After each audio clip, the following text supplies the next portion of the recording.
పెద్దలు ఎమ్మెల్సీ గారు మరి వారు ఎమ్మెల్సీగా నేను ఏ పని అడిగినా ఎప్పుడైనా మా ప్రజాప్రతినిధులకు మరి వారి నిధులు కానీ అన్ని విధాలుగా సహకరించిన మా సీనన్న గారికి, మా జిల్లా అధ్యక్షురాలు జ్యోతక్క గారికి, లలితక్క గారికి, వెంకన్న గారికి, బాలమల్లన్న గారికి, ఇంకా చాలామంది వేదిక పైన ఉన్న పెద్దలకు అందరికీ కూడా నేను పేరు పేరున శిరస్సు వంచి నమస్కరిస్తూ, మా పత్రికా మిత్రులకు కూడా నేను పేరు పేరున నా యొక్క నమస్కారం.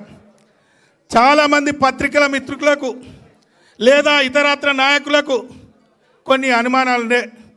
మరి రమేష్ అన్న ఒక బీఆర్ఎస్ పార్టీలో ఒక కుటుంబ సభ్యునిగా మరి ఉండేవాడు, ఎందుకు పార్టీ మారాడు మరి అందరికీ కొంత ప్రశ్నకరంగానే ఉండే.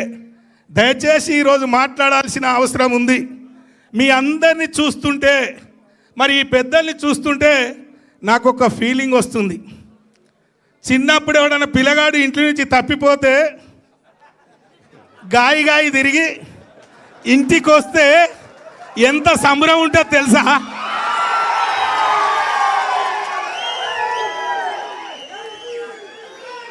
అవి ఒక అట్లున్నది. పొలగాడు తప్పిపోయి ఇంటికి వస్తే ఎట్లున్నది సంబరం. అవి ఒక అంత సంతోషంగా ఉంది, నాకు ఆనందంగా ఉంది. ఎందుకంటే కేసీఆర్ గారు, బాబు గారు నియోజకవర్గ విషయంలో ఎప్పుడు పోయినా నా కాగితం పోగానే శాంక్షన్, మంచిగా చేసుకో బిడ్డ అని చెప్పాడు. మరి ఎందుకు పోవాల్సి వచ్చిందో మా వాళ్ళకైతే బాగా తెలుసు, వేదిక పైన ఉన్న వాళ్ళకి బాగా తెలుసు. మా అన్న స్పష్టంగా చెప్పిండు. వరంగల్ జిల్లాలో అనేక మంది మీద బురద చల్లి రాజకీయంగా ఎదగకుండా చేసిన మహానుభావుడు కడియం శ్రీహరి గారు.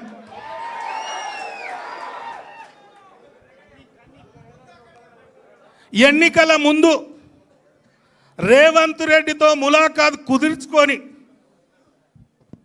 మొన్న జరిగిన ఎన్నికల్లో నా ఓటమితో పాటు వరంగల్ జిల్లాలో అనేక మంది ఓటమి కోసం కాంగ్రెస్తో ములాఖాత్ అయి కొవర్ట్గా పనిచేసి ఒక టీమును తయారు చేసి మరి ఏ విధంగా మోసం చేసిండో, ఆ ఫలితాలు ఏ విధంగా వచ్చినో మీ అందరికీ తెలుసు. మరి ఇలాంటి దుర్మార్గులు ఉన్న పరిస్థితిలో పార్లమెంటు ఎన్నిక సందర్భంగా మేము ఒక నాయకుని శిక్షణతో ఒక క్రమశిక్షణంగా పనిచేసి రాజకీయాల్లో, గ్రామాల్లో ప్రజల అభిమానాలు, కార్యకర్తల అభిమానాలు, నాయకుల అభిమానాలను మేము కొనియాడినాం, పొందినాం. అలాంటి వాళ్ళ మీద బురద జల్లి 1,00,000 మెజార్టీ ఎట్లా ఓడిపోయిండు, ఏం జరిగింది అని పెద్దలకు చెప్పి ఏదో చేసి తన సొంత బిడ్డ కోసం మరి టికెట్ ఆశించి ఆయన వేసుకున్న ప్లాన్ ఎన్నికల ముందు రేవంత్ రెడ్డి గారితో ఏదైతే కుదుర్చుకున్నాడో అది పూర్తి చేసుకొని ఆ పని అయినాక మళ్ళీ తిరిగి మరి ఆ పార్టీలో చేరిన పరిస్థితి మీ కళ్ళ ముందు ఉంది. మరి అలాంటి వాడున్న పరిస్థితిలో, అలాంటి కఠినాత్ములు ఉన్న పరిస్థితిలో మరి నా రాజకీయ భవిష్యత్తుకే ఒక చుక్కెదురు ఉన్నది. మరి పెద్ద సారు మా బాపు గారు, ఈ రాష్ట్ర ముఖ్యమంత్రి గారు ఒక చక్కటి అవకాశం నాకు కల్పించే కార్యక్రమాన్ని కూడా కొల్లగొట్టిండు. మరి ఈరోజు ఇంతమంది మీద బురద చల్లుకుంటూ తన స్వార్థం కోసం, తన కుటుంబం కోసం మరి ఈరోజు ఏ కార్యక్రమాలు జరిగినాయో మరి ఇలాంటి పరిస్థితుల్లో నేను బయటికి పోవాల్సి వచ్చింది. విధి లేని పరిస్థితుల్లో మరి మొన్న పార్లమెంట్లో నేను భారతీయ జనతా పార్టీలో పోటీ చేయడం జరిగింది, మీ అందరికీ తెలుసు. ఒక్క మాట కూడా బీఆర్ఎస్ పార్టీ పైన కానీ,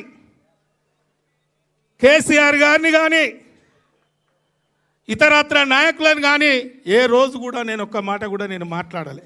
ఎందుకంటే నా గుండెలో ఉంది కేసీఆర్ గారు ఏం చేశారు, ఏ విధమైన కార్యక్రమాలు చేశారు, నా గుండెలో ఉంది.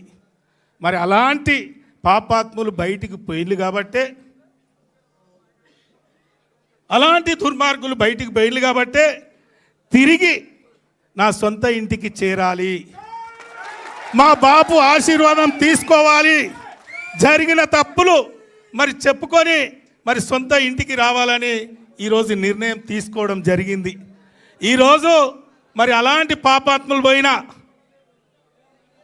ఈ భవనంలో పాలాభిషేకం చేసి ఇది పుణ్యతం చేసిండ్రు. మరి నా హృదయాన్ని